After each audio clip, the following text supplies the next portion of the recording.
देखिए अगला टॉपिक है अगन्याशय। शरीर की दूसरी सबसे बड़ी ग्रंथि। देखिए जो शरीर की दूसरी सबसे बड़ी ग्रंथि होती है, दूसरी सबसे बड़ी,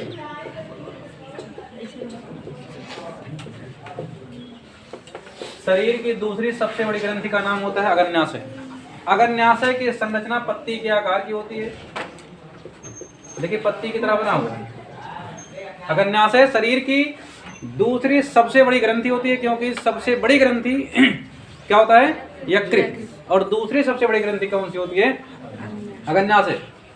और एक नंबर में कभी कभी पूछता है कि सबसे बड़ी मिश्रित ग्रंथि कौन होती है, तो अगन्याशय। सबसे बड़ी मिश्रित ग्रंथि, सबसे बड़ी मिश्रित ग्रंथि, मिश्रित ग्रंथि।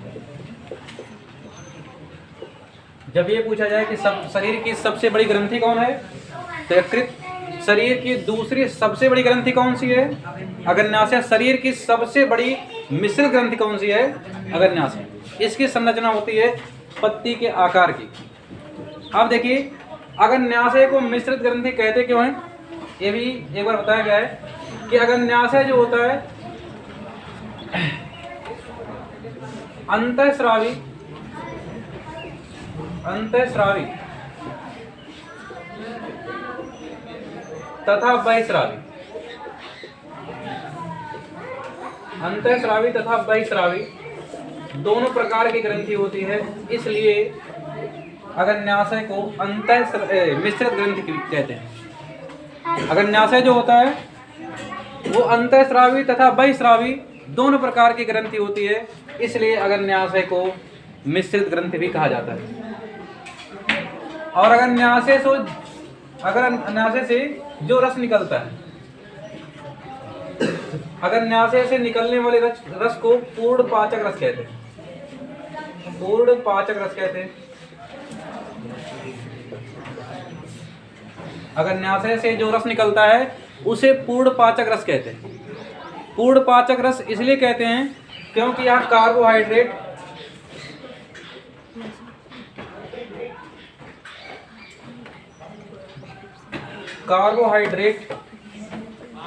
वसा और प्रोटीन तीनों का पाचन कर देता है। इसलिए अगन्याशय से जो रस निकलता है उसे पूर्ण पाचक रस कहते हैं। और अगन्याशय से जो पूर्ण पाचक रस निकलता है उसमें 3 रस होते हैं, लाइपेज,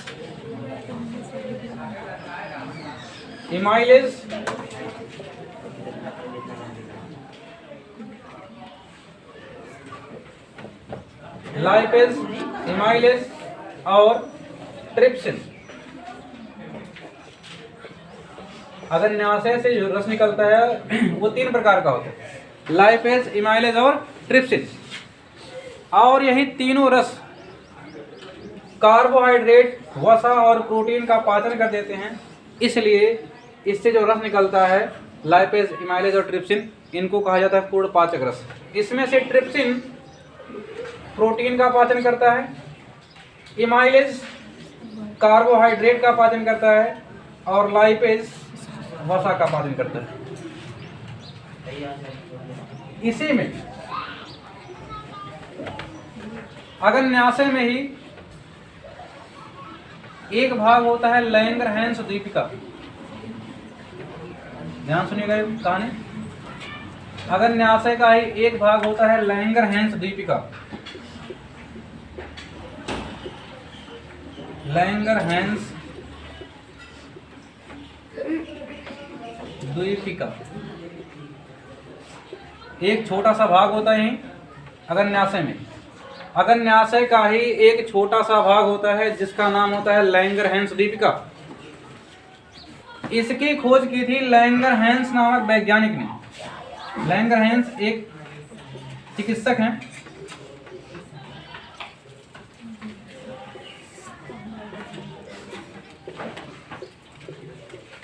लैंगरहैंस नामक एक चिकित्सक थे। उन्होंने लैंगरहैंस द्वीपिका की खोज की थी, जो कि अगन्याशय का ही एक भाग होता है। इसलिए इन्हीं के नाम पे इसका नाम पड़ गया लैंगरहैंस दीपिका।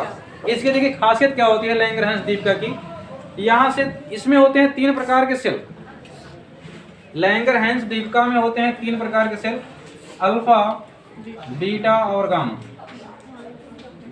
ठीक है, अल्फा, बीटा और गामा। अब इसमें कई बार पूछा जाता है अल्फा सेल से क्या निकलता है, बीटा सेल से क्या निकलता है और गामा सेल से क्या निकलता है। और अल्फा सेल से स्रावित होता है ग्लूकान, ग्लूकान। बीटा सेल से स्रावित होता है इंसुलिन, इंसुलिन। और गामा सेल से स्रावित होता है सोमैटोस्टेटिन, सोमैटोस्टेटिन।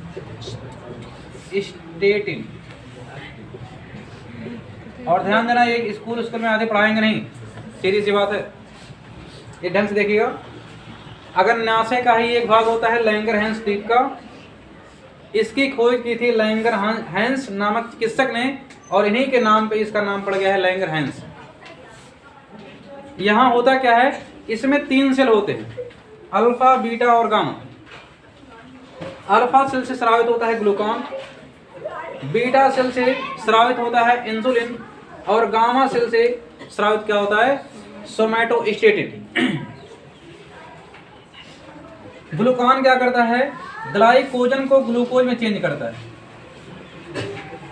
ग्लाइकोजन को ग्लूकोज में परिवर्तित करता है।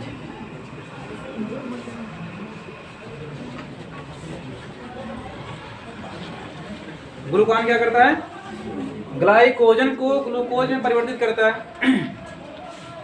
अब देखिए जो बीटा सेल है, इससे जो इंसुलिन निकलता है, सुनिएगा, यदि बीटा सेल से इंसुलिन जो निकलता है यदि कम निकल गया, कभी कभी ज़्यादा निकलता है, कभी कभी कम निकल जाता है, कभी कभी मीडियम निकलता है। यदि बीटा सेल से निकलने वाला इंसुलिन इसकी मात्रा आपके शरीर में कम हो जाएगी तो ध्यान देना आपको डायबिटीज हो जाएगी, जिसे कहते हैं मधुमेह, शुगर जिसे कहते हैं, मधुमेह है या शुगर भी कहते हैं उसको, या डायबिटीज। डायबिटीज तीनों का एक नाम है। अगर बीटा सेल से जो निकलता है इंसुलिन नामक हार्मोन, यदि वो कम निकला आपके शरीर में, अगर कम हो गया, देखिए तीर नीचे की तरफ लग गया, इसका अर्थ है कम। अगर कम निकलेगा तो क्या हो जाएगा, आपको मधुमेह हो जाएगा, शुगर हो जाएगा, फिर डायबिटीज, ये तीनों नाम एक ही है, ये हो जाएगा। इससे होता क्या है कि आपके रक्त में, कैसे पता चलेगा आपको हुआ है, रक्त में ग्लूकोज की मात्रा बढ़ जाती है। क्या होता है, रक्त में ग्लूकोज की मात्रा, रक्त में ग्लूकोज की मात्रा आपकी बढ़ जाएगी। और कहीं आप ऐसे थूक देंगे ना तो वहाँ चींटी लग जाएगी। अगर आप कहीं थूक रहे हैं उसमें चींटी लग जा रही है तो जान लीजिएगा आपको क्या हो चुका है, डायबिटीज हो गया है। चीनी कम कर दीजिए, करेला का जूस पीजिए, हाँ कंट्रोल में आ जाएगा। और ध्यान देना, अगर इंसुलिन ज़्यादा निकल गया, अभी तो कम हो रहा था, अगर ज़्यादा निकल गया, तीर ऊपर हो गया, ज़्यादा हो गया, ठीक है। अगर इंसुलिन आपके शरीर में ज़्यादा स्रावित हो गया तब भी एक रोग हो जाएगा जिसका नाम है हाइपोग्लाइसीमिया।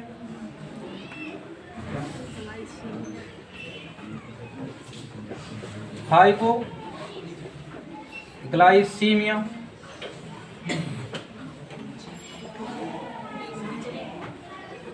कहेंगे इसमें क्या होता है, कहीं खतरनाक रोग तो नहीं है, बिल्कुल खतरनाक रोग ये भी है। देखिए अगर कम निकला बीटा सेल से जो इंसुलिन निकलता है, अगर बीटा सेल से इंसुलिन निकलने वाला कम हुआ तो आपके शरीर में क्या हो जाएगा, डायबिटीज, शुगर हो जाएगा आपको। और यदि ज़्यादा निकल गया इंसुलिन तब भी आपको एक रोग हो जाएगा, क्या, हाइपोग्लाइसीमिया। क्या हो जाएगा, हाइपोग्लाइसीमिया। और इससे ये होता है जनन शक्ति, जनन शक्ति हो जाती है कमजोर, जनन शक्ति कम हो जाता है, नीचे तीर लग गया। और दृष्टि ज्ञान, जो देखने की क्षमता होती है, दृष्टि ज्ञान, ये भी आपका हो जाता है कम।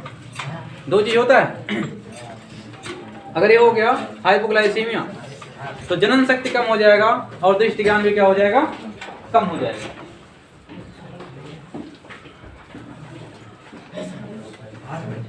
और देखिए जो सोमैटोस्टेटिन है, सोमैटोस्टेटिन क्या करता है, जो गामा सेल से निकलता है सोमैटोस्टेटिन, यह भोजन के स्वांगीकरण की अवधि को बढ़ाता है।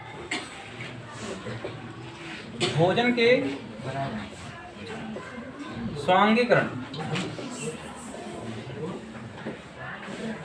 स्वांगीकरण के समय को क्या करता है, इसके टाइम समय को बढ़ाता है। इतने काम है। और एक चीज और कई बार ये पूछा जाता है कि जो बीटा सेल है, ठीक है, जो बीटा सेल है जिससे इंसुलिन निकलता है हार्मोन, इसकी खोज किसने की थी? बहुत आसान है, बी से उसका नाम भी पड़ जाएगा। जैसे जो क्रिकेट अच्छा खेलता है उसको बैट्समैन कहते हैं ना, और जो बढ़िया खेलेगा उसको बेस्ट कहेंगे। हाँ, तो इनका नाम था बैटिंग बेस्ट, बैटिंग और बेस्ट दो लोग थे। बीटा सेल की खोज किसने की थी? बैटिंग एवं बेस्ट ने। इससे क्या निकलता है? इंसुलिन। कम निकलेगा तो मधुमेह हो जाएगा, शुगर हो जाएगा। शुगर होने का मतलब क्या है? रक्त में ग्लूकोज की मात्रा बढ़ जाती है। और अगर इंसुलिन ज्यादा निकल गया तब भी एक रोग हो जाएगा, हाइपोग्लाइसीमिया। इससे क्या होता है? जनन शक्ति आपकी कम हो जाती है, दृष्टि ज्ञान भी क्या हो जाता है? कम। और यहाँ अगर सोमैटोस्टेटिन, ये देखिए क्या करता है, ये भोजन के स्वांगीकरण के समय को क्या करता है? बढ़ाता है। पूरा फिर से देख लीजिए 2 मिनट के अंदर। देखिए, अग्न्याशय शरीर की दूसरी सबसे बड़ी ग्रंथि होती है। यह पत्ती के आकार की होती है। और अग्न्याशय पूरे शरीर की सबसे बड़ी मिश्रित ग्रंथि होती है। यह अंतःस्रावी तथा बहिःस्रावी दोनों प्रकार की ग्रंथि होती है, इसलिए अग्न्याशय को मिश्रित ग्रंथि भी कहते हैं। अग्न्याशय से निकलने वाले रस को पूर्ण पाचक रस कहा जाता है, क्योंकि यह कार्बोहाइड्रेट, वसा तथा प्रोटीन तीनों का पाचन करता है। अग्न्याशय से निकलने वाले रस में 3 रस होते हैं, लाइपेज, इमाइलेज और ट्रिप्सिन। ट्रिप्सिन प्रोटीन को पचाता है, इमाइलेज कार्बोहाइड्रेट को पचाता है और लाइपेज वसा को पचाता है। अग्न्याशय का एक भाग होता है लैंगरहैंस द्वीप का। इसकी खोज लैंगरहैंस नामक चिकित्सक ने की थी, इसलिए इसका नाम ही पड़ गया लैंगरहैंस द्वीप का। इसमें होते हैं 3 सेल, अल्फा, बीटा और गामा। अल्फा से ग्लूकान स्रावित होता है, निकलता है। ग्लूकान का काम क्या है? ये ग्लाइकोजन को ग्लूकोज में परिवर्तित कर देता है। और दूसरा सेल होता है बीटा सेल लैंगरहैंस में। इससे निकलता है इंसुलिन। अगर इंसुलिन कम निकलेगा तो आपको मधुमेह हो जाएगा, डायबिटीज हो जाएगी। इसका अर्थ यह है कि आपके रक्त में ग्लूकोज की मात्रा बढ़ जाती है। और यदि इंसुलिन बहुत ज़्यादा निकल गया तब आपको एक रोग दूसरा भी हो जाएगा, जिसे कहते हैं हाइपोग्लाइसीमिया। ये रोग होने से व्यक्ति की जनन क्षमता, जनन शक्ति कम हो जाती है और दृष्टि ज्ञान कम हो जाता है। और जो सोमैटोस्टेटिन है, जो गामा सेल से निकलता है सोमैटोस्टेटिन, इसका केवल काम है भोजन के स्वांगीकरण के समय को बढ़ाना। और इसमें जो सबसे ज़्यादा पूछा जाता है वो बीटा सेल ही पूछा जाता है। अल्फा गामा कम पूछा जाता है, लेकिन सबसे ज़्यादा पूछा जाता है कौन सा? Beta cell. इसकी खोज किसने की है? बैटिंग बेस्ट ने। होता क्या है, क्या निकलता है और इससे रोग क्या होता है, कम से क्या होता है, ज़्यादा से क्या होता है, यही है।